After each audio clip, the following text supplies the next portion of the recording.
This is going to be a short and sweet video, and it's by request. So recently someone commented on a video asking me to please share the books. I don't know, was it my favorite books, the books that inspired me in creativity the most? I can't remember the exact wording of the request. What I took away from it is I'm going to share with you my 3 favorite books for creatives. So for finding your creative confidence, for getting through creative block, for having the courage to show up despite the fear, these are my favorite books. Actually, 2 of those books fall under that category.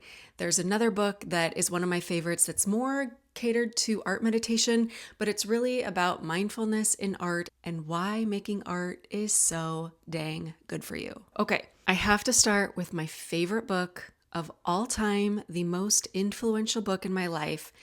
I know it sounds dramatic, but I mean it when I say this book changed my life. Turning Pro by Steven Pressfield. Tap into your inner power and create your life's work. That's the subtitle for this book. I believe this is the 3rd in the War of Art series. I'm sure you've heard of The War of Art. Also a great book by Steven Pressfield, highly recommend. But this one changed my freaking life. This book came out in 2012, and I read it when it came out. I reread this book a couple years ago, and it was just that right place, right time. Something clicked and changed within me. I'm actually just going to read you a couple excerpts from this book. I hope you don't mind. Let's see, I have so many pages dog-eared in this. Okay, life gets very simple when you turn pro. What happens when we turn pro is we finally listen to that still, small voice inside our heads. At last, we find the courage to identify the secret dream or love or bliss that we have known all along was our passion, our calling, our destiny. This, we acknowledge at last, is what we are most afraid of. This is what we know in our hearts we have to do. And here's one sentence from the next section. The section is titled, How Your Life Changes When You Turn Pro. When we turn pro, we stop running from our fears. We turn around and face them.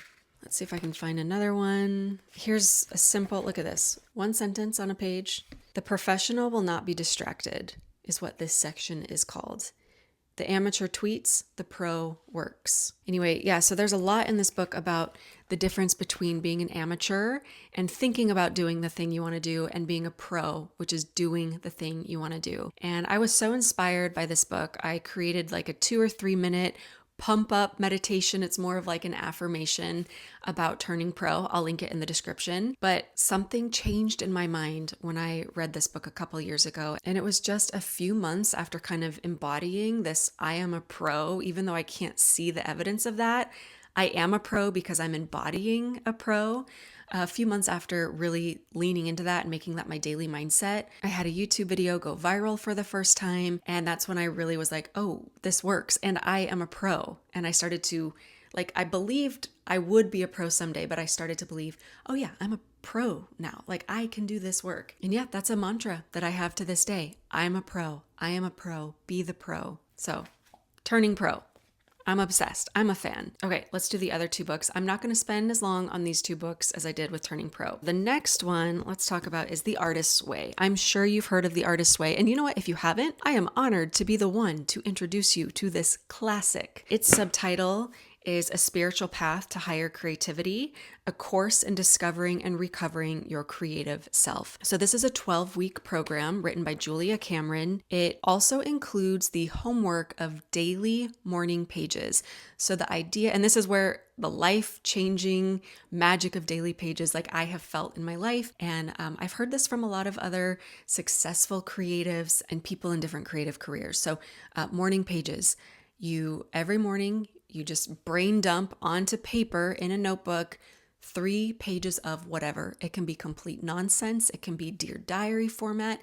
It can just be, I don't know what to write over and over and over again. It's really truly just like a purging of whatever's in your mind onto the page via written word. I go through phases where I'll do morning pages every day for like 3 or 4 months, and then I take a break. And that just works for me. I have not been a morning pages every single day for, years and years or anything like that. I do my art meditation every single day, but I have personally experienced some major creative breakthroughs, more self-connection, kind of identifying what it is I want to do through the morning pages. And I've done the full 12-week program in here a couple of times. So Highly recommend if you're wanting to kind of reconnect with your creative self through Julia Cameron's method. This is a yes, yes, yes. Get this book. Okay.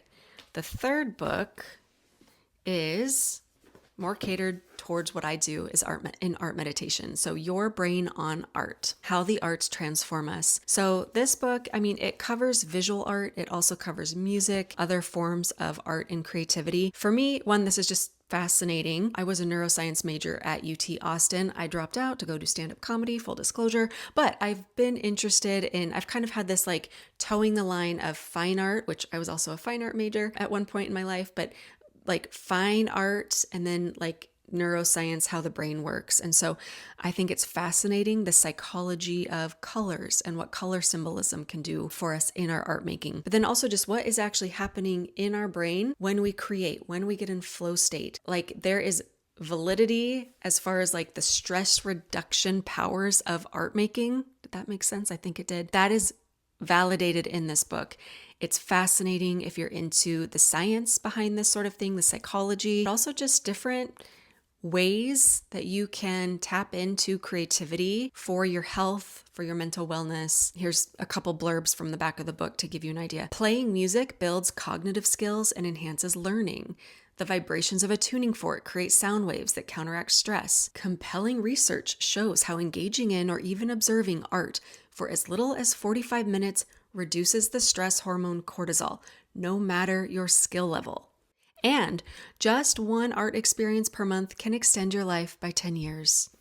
So, yeah, art meditation, gonna keep doing it. So these are my 3 book recommendations for those of you interested in this work and also being a more creative person in general. I have a 4th book, a bonus book.